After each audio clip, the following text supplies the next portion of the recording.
Struggled to preserve freedom on this 4th of July time.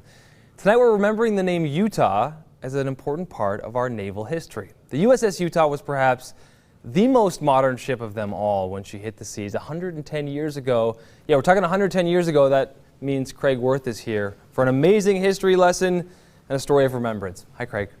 Well, certainly it is a story that starts with awesome technology of power and pride.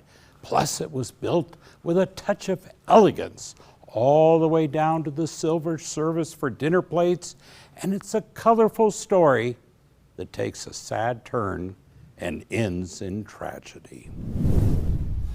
The USS Utah was launched in 1911. Her purpose was to steam across the seas as a battleship.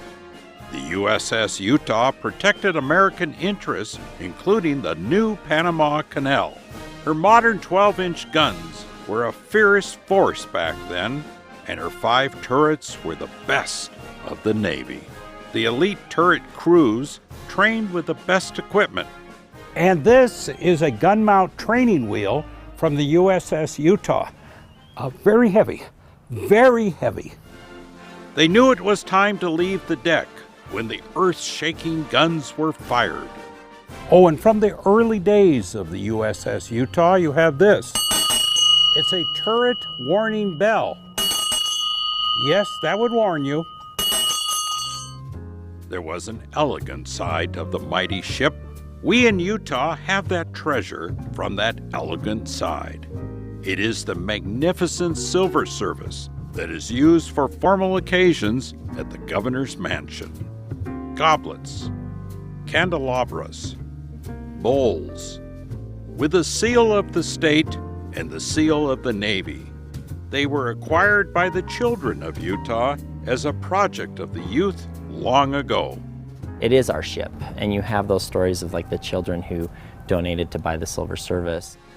The Navy had a new use for the USS Utah. She was made into a trainer and a target ship for dummy bombing and was sent to Pearl Harbor. Flash, Washington. The White House announces Japanese attack on Pearl Harbor. Stay tuned to WOR for further development. It would be the last picture of the Utah as it was sinking at 8:13 a.m., December 7th, 1941. The Navy tried to salvage the USS Utah, but it was not to be. The Navy recently sent divers to inspect the ship. She was forever to be part of the ocean and still is. A memorial to the 64 men who lost their lives on the USS Utah, including a Utahn, M.A. Gondry of Salt Lake City. But the mighty ship bell was taken from the shipwreck and now anchors the Naval ROTC building at the University of Utah. The Fort Douglas Museum has a few items that also tell about the men of the ship. An ashtray, a Christmas dinner menu, and lots of thought about the nights that they were all used. So when I handle a bell or hear it ring, or I handle this ashtray or this wheel or glasses from the USS Utah, I think, well, who drank out of this cup? What were the conversations around that table? Who used this silver service? What did this bell mean when it rang?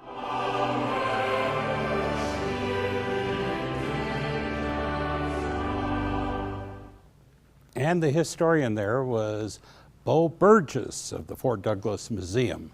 Now, the USS Utah is one of 2 ships that were left submerged in Pearl Harbor. The USS Arizona is the other, and military personnel and veterans are permitted to visit the USS Utah Memorial to pay respect to those who lost their lives that December morning of 80 years ago. Wow, Craig, that footage underwater, it was just fascinating to look at. Was there something about the story that struck you as you were doing the research? Just seeing the bell, seeing that word USS Utah, but as Bo said, to see the cups, the saucers, there were really people, and to think of those conversations that they had in the many lives of that ship. It really is, it makes you proud to have that same idea of Utah behind us. Absolutely. Filled with some patriotism today, Alana, and it never hurts to see Craig, with something on his head.